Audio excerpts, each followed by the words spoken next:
15 centre. আজকে আমরা translation practice করব। আগে এটা পড়ে নেব। এখানে বলা হচ্ছে যে একদিন সকালে অর্ণব তার ছোট বোন মিতুলকে নিয়ে পার্কে গেল। চারদিকে সবুজ ঘাস, রঙিন ফুল আর পাখির ডাক, সব মিলিয়ে পরিবেশটা ছিল মনোমুগ্ধকর। মিতুল দৌড়ে বেড়াচ্ছিল আর অর্ণব তার ছবি তুলছিল। হঠাৎ আকাশে মেঘ জমে এলো আর কিছুক্ষণের মধ্যেই বৃষ্টি শুরু হলো। এবার এই প্যাসেজটাকে আমরা ট্রান্সলেশন করব ভেঙে ভেঙে।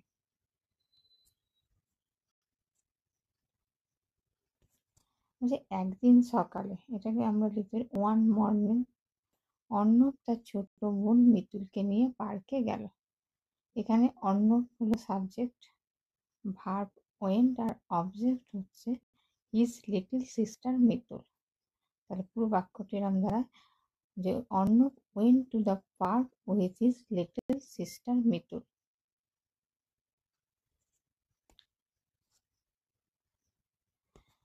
চারদিকে সবুজ ঘাস, রঙিন ফুল আর পাখির ডাক, সব মিলিয়ে পরিবেশটা ছিল মনোমুগ্ধকর। মনোমুগ্ধকরকে আমরা বলতে পারি enchanting or delightful।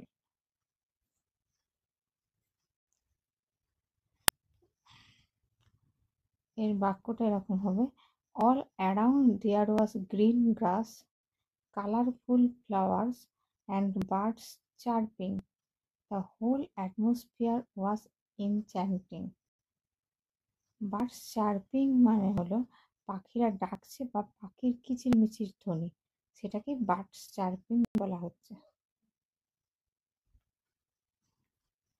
মিতুল দৌড়ে বেড়াচ্ছিল আর অর্ণব তার ছবি তুলছিল। Mitul was running around while Arnab was taking her pictures. এটাকে ভেঙে ভেঙে লেখা আছে এখানে যে মিতুল was running around, যেমন মিতুল এদিক ওদিক দৌড়াচ্ছিল আর যখন অর্ণব তার ছবি তুলছিল, সেটা এখানে লেখা while Arnab was taking her pictures। এখানে পাস্ট কন্টিনিউয়াস টেন্স ব্যবহার হয়েছে। যখন দুটি কাজ একসাথে অতীতে কিছু সময় ধরে চলছিল বা একটি কাজ চলছিল আর তার সময় আরেকটি কাজ ঘটছে, সেক্ষেত্রে আমরা পাস্ট কন্টিনিউয়াস টেন্স ব্যবহার করি। হোয়াইল আছে, এক্ষেত্রে হোয়াইল বোঝাচ্ছে যে দুটি কাজ কালগতভাবে সমান্তরালে ঘটছিল। হঠাৎ আকাশে মেঘ জমে এলো আর কিছুক্ষণের মধ্যে বৃষ্টি শুরু হলো। হঠাৎ সাডেনলি মেঘ জমে এলো, ক্লাউডস গ্যাদার্ড, বৃষ্টি শুরু হলো, ইট স্টার্টেড রেইনিং।